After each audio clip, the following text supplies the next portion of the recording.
नमस्कार साथियों, कैसे हो आप सब लोग। बहुत बहुत स्वागत है आपका एक बार फिर से हमारे YouTube channel NCERT on tips पे। तो लास्ट क्लास के अंदर हम जो है वो पॉलीन्यूक्लियोटाइड श्रृंखला हमने जो है वो स्टार्ट कर दी थी, जिसके अंदर हमने हल्का हल्का बेसिक देखा था कि कैसे राइबोज शुगर, पेंटोज शुगर की राइबोज, डीऑक्सी राइबोज शुगर, ये सारे जो है वो RNA और DNA का निर्माण करवाते हैं। ठीक है, आज की इस क्लास में अपन इसी को आगे कंटिन्यू करते हुए आगे बढ़ेंगे।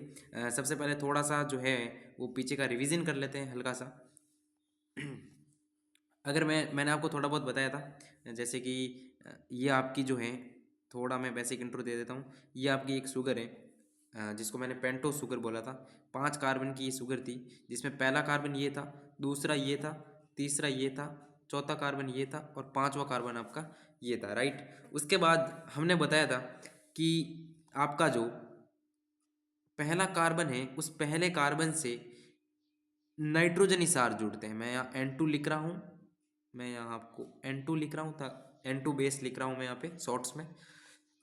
ठीक है, जिस बॉन्ड के द्वारा जो पहले कार्बन से नाइट्रोजनी क्षार जुड़ते हैं, उस बॉन्ड को मैंने बोला था N glycosidic bond. N glycosidic बंध, एन ग्लाइकोसाइडिक बॉन्ड हमने इसका नाम दिया था। क्या नाम दिया था? N glycosidic bond. उसके बाद मैंने आपको बताया था, अगर इस सेकेंड कार्बन पर OH ग्रुप मौजूद है, इसका मतलब ये राइबोज शुगर है और RNA का निर्माण होगा यहाँ पे। लेकिन अगर यहाँ पे ये OH ग्रुप नहीं है तो फिर इसको मैं डीऑक्सी राइबोज शुगर कहूँगा। और यहाँ से जो न्यूक्लियस टाइड बनेगा, और उसके बाद जब पॉलीन्यूक्लियोटाइड श्रृंखला बनेगी तो वो DNA की होगी। वो किसकी होगी? DNA की होगी। क्लियर था? इतना इतना क्लियर था? अच्छा, उसके बाद मैंने बताया, जब जब इस शुगर से जब जो है वो आपका N2 सार अटैच होता है, N2 सार जब अटैच होता है एन ग्लाइकोसाइडिक बॉन्ड से, तब आपका बनता है न्यूक्लियोसाइड बनता है। क्या बनता है? न्यूक्लियोसाइड बनता है। इतना बताया था मैंने। ठीक है, लेकिन उसके बाद जब पांचवें कार्बन से आपका एक फॉस्फेट समूह जुड़ जाता है, फॉस्फेट ग्रुप जुड़ जाता है, तब न्यूक्लियोटाइड बन जाता है। वो न्यूक्लियोटाइड बन जाता है। इतना क्लियर था क्या? न्यूक्लियोटाइड बन जाता है। यस। अब ये तो एक न्यूक्लियोटाइड बना, अब वहां तो बहुत सारे न्यूक्लियोटाइड होंगे आपस में जुड़े हुए। तो दो न्यूक्लियोटाइड की जब मैं बात करता हूं तो वो आपस में कैसे जुड़ते हैं, दो न्यूक्लियोटाइड की जब मैं बात करता हूं तो वो आपस में कैसे जुड़ते हैं, उसके बारे में भी अपन थोड़ी बहुत चर्चा कर लेते हैं। यहाँ से जब फॉस्फेट ग्रुप जुड़ गया था, ये एक न्यूक्लियोटाइड बन गया। ये कितना न्यूक्लियोटाइड बन गया? एक न्यूक्लियोटाइड बन गया। राइट। चलिए,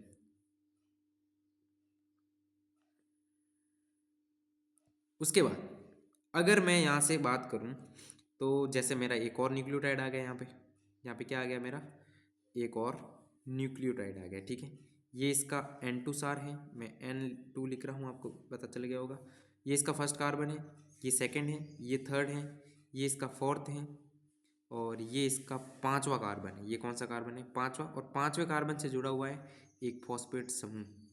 अब होता क्या है, ये जो तीसरा कार्बन है और ये यहाँ पे ये जो फॉस्फेट ग्रुप है सेकंड वाले का, यहाँ पे एक बॉन्ड बन जाता है। इसको भी बोलते हैं फॉस्फोडाइएस्टर बॉन्ड। इसको फॉस्फो एस्टर बॉन्ड ही बोला जाता है हालांकि।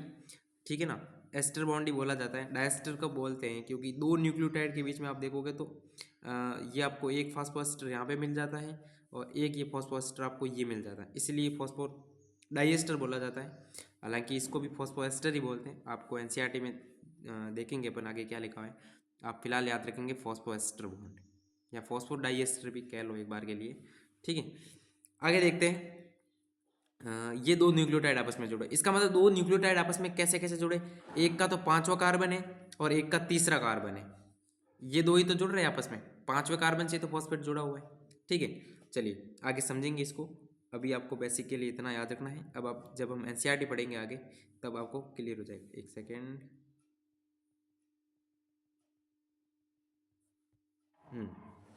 चलिए, अब अपनी एनसीईआरटी जो है हमने लास्ट में यहाँ तक हमने कर दी थी, यहाँ तक अपन ने कर दी थी। अब आगे देखते हैं। दो न्यूक्लियोटाइड 3,5 फॉस्फोडाइएस्टर बंध द्वारा जुड़कर डाई न्यूक्लियोटाइड का निर्माण करते हैं। मैंने जब दो डाई न्यूक्लियोटाइड मतलब दो न्यूक्लियोटाइड, इसका मतलब ये है, मैं शॉर्ट्स में बता रहा हूँ आपको। एक सेकेंड। ये N2 बेस है, ये पांचवें कार्बन से, ये पांचवा कार्बन है मतलब C है, इससे एक ये फॉस्फेट है।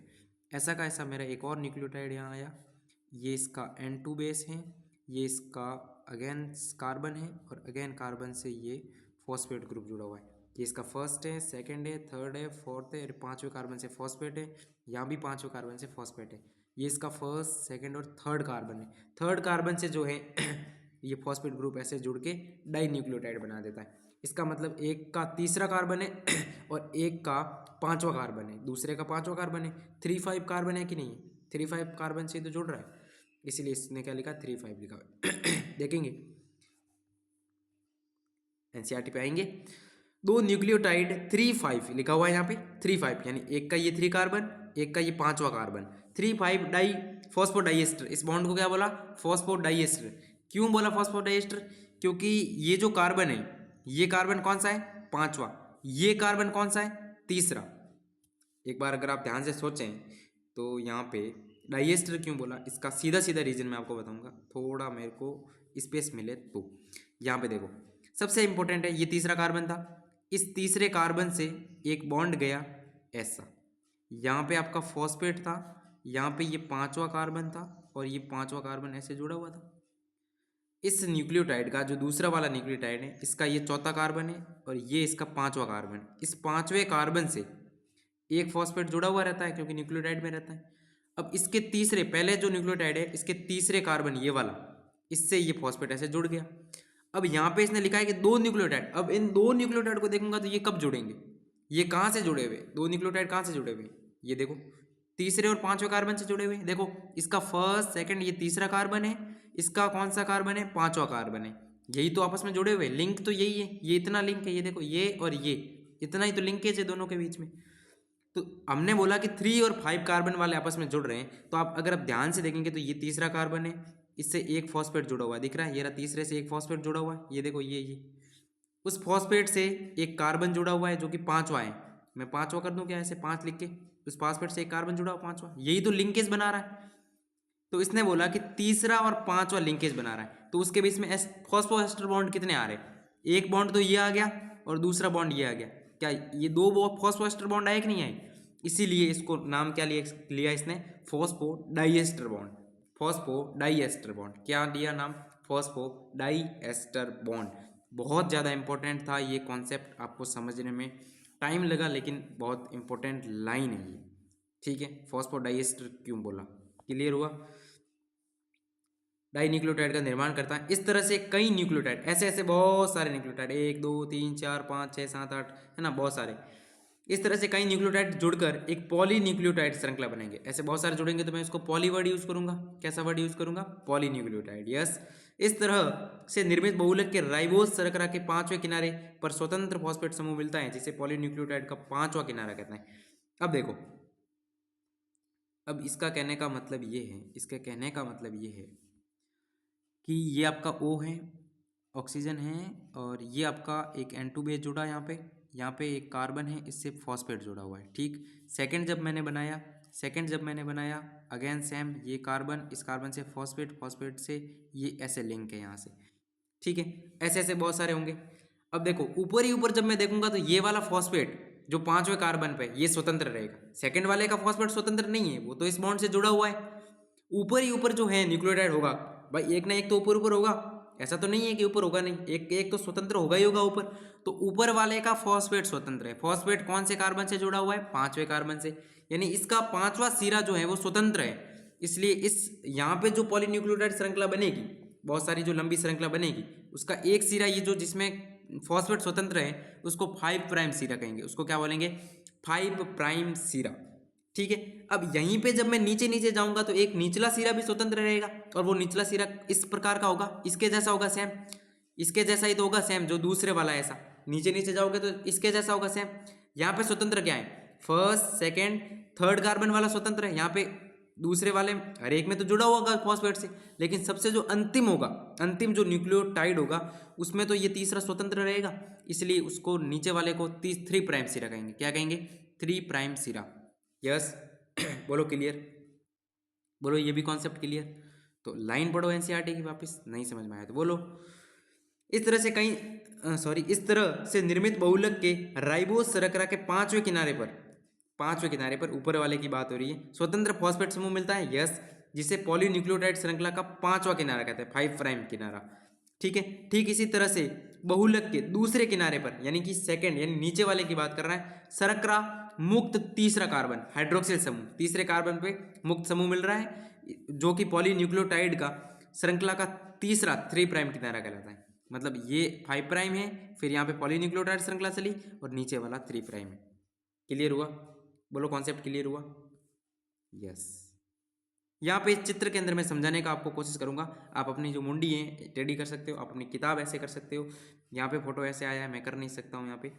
ठीक है, देखो समझाने की कोशिश करता हूँ। ये आपकी जो है शुगर है, मैं टिक कर रहा हूँ, पॉइंट कर रहा हूँ आपको कहाँ देखना है। ये आपकी शुगर है, ठीक, ये भी आपकी शुगर है, ये भी आपकी शुगर है, ये भी आपकी शुगर है। कौन सी शुगर है? पेंटोज शुगर है। पेंटोज में भी डीऑक्सीराइबोज हैं या राइबोज हैं, वो डिपेंड करता है कि आपके सेकंड कार्बन पर OH ग्रुप है या नहीं। यस।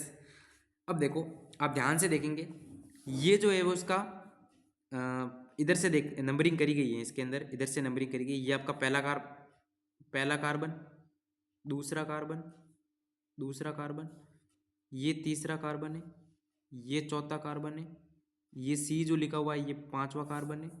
अब देखो आप ध्यान से, पहले कार्बन से नाइट्रोजनी क्षारक जुड़े हुए, दूसरा कार्बन तो कुछ होता ही नहीं वैसे जुड़ा हुआ। तीसरे कार्बन से देखो तो दूसरे वाले का फॉस्फेट जुड़ा हुआ है, दिख रहा है क्या? दूसरे वाले का फॉस्फेट। चौथा कार्बन जो है वो कुछ नहीं है, 5वें कार्बन से फॉस्फेट जुड़ा हुआ है। यस। अब यहाँ पे ये फॉस्फेट स्वतंत्र है तो इसको क्या बोलेंगे अपन?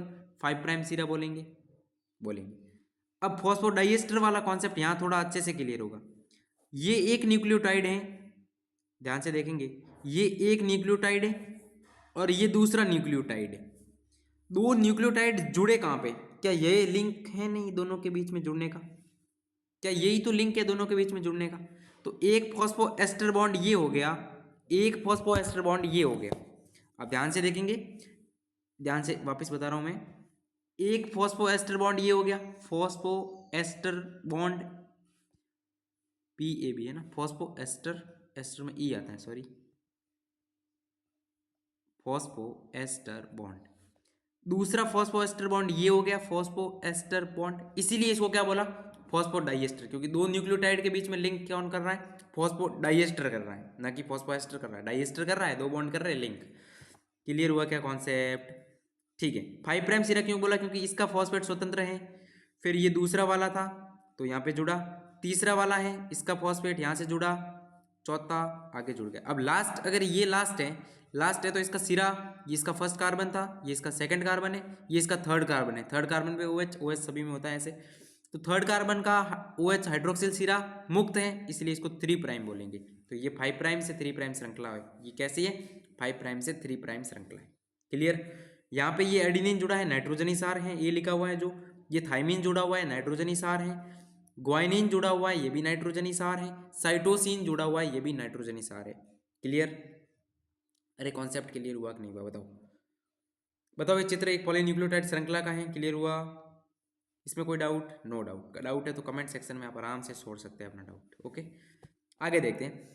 न्यूक्लियोटाइड श्रृंखला के आधार का निर्माण शर्करा और फॉस्फेट से होता है। ये सबसे इंपॉर्टेंट लाइन है और नीट के अंदर पूछी जा सकती है कि जो आपके पॉलीन्यूक्लियोटाइड जो श्रृंखला होती है उसके बेस का निर्माण कौन करता है? रीढ़ की हड्डी कौन है उसकी? रीढ़ की हड्डी कौन है उसकी? बैकबोन कौन है? तो बैकबोन है उसकी एक तो शर्करा और एक फॉस्फेट। आप यहां से देख सकते हैं, अगर आधार या बैकबोन हो तो वो सीधी होती है। रीढ़ की हड्डी कैसी होती है? सीधी होती है।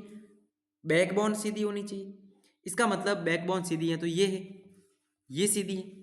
अरे देखो, बैकबोन तो ये है, बैकबोन तो ये है, ये देखो, जो सीधी होगी वही तो बैकबोन होगी। अब देखो, अगर ये बैकबोन है तो इस बैकबोन में कौन कौन आ रहे हैं? एक तो फॉस्फेट ग्रुप मेरा इंक्लूड हो गया, तो शर्करा, दूसरी मेरी ये शर्करा इंक्लूड हो गई। इसका मतलब जो पेंटोज शर्करा कहूँ मैं जिसको, तो एक तो शर्करा है और दूसरा जो फॉस्फेट ग्रुप है वो मेरे आधार का निर्माण करता है, वो मेरे हड्डी का निर्माण करता है, वो मेरी रीढ़ की हड्डी, वो मेरी बैकबोन है, वो मेरा आधार है। इंपॉर्टेंट लाइन थी, बताई पूरी, बहुत इंपॉर्टेंट, नीट के जो है वो लेवल की लाइन है, नीट में पूछी भी गई है, बहुत अच्छे अच्छे क्वेश्चन बनते हैं इस लाइन से। क्लियर?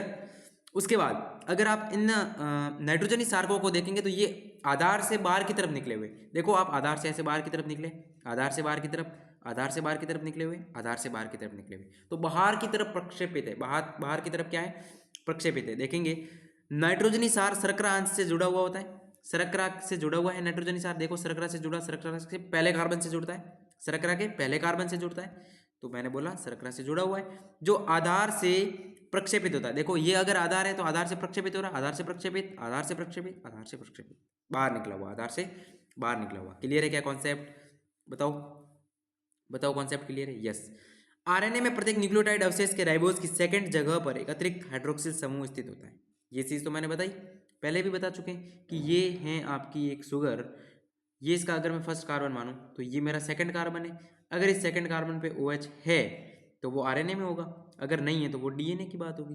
तो लिखा है ना आरएनए में प्रत्येक न्यूक्लियोटाइड, आप चाहे कोई भी न्यूक्लियोटाइड लो, उसके राइबोज की, ये राइबोज होगी आरएनए में, डीऑक्सीराइबोज नहीं होगी, आरएनए में राइबोज होगी, राइबोज की सेकंड जगह, ये फर्स्ट कार्बन है, ये सेकंड कार्बन है, सेकंड जगह पर एक अतिरिक्त हाइड्रोक्सिल समूह, ये वाला OH समूह मिलेगा आरएनए के अंदर। Yes, clear, okay. Next, RNA में थाइमिन की जगह पर यूरासिल मिलता है, ये चीज भी अपन आगे डिस्कस कर चुके हैं। यहाँ पे ये थाइमिन है, उसमें आरएनए होगा तो यहाँ पे क्या होगा, यू होगा, आरएनए होगा तो क्या होगा, यूरासिल होगा, थाइमिन नहीं मिल सकता आरएनए में। एक बहुत इंपॉर्टेंट बात है, और यहाँ पे कंफ्यूजन वाली चीजें भी हैं। क्या कंफ्यूजन होता है, थाइमिन की जगह, थाइमिन के कोष्टक में इसने लिखा है 5 मिथाइल यूरासिल, थाइमिन का दूसरा रासायनिक नाम दिया गया है। थाइमिन किस में मिलता है, डीएनए के अंदर मिलता है।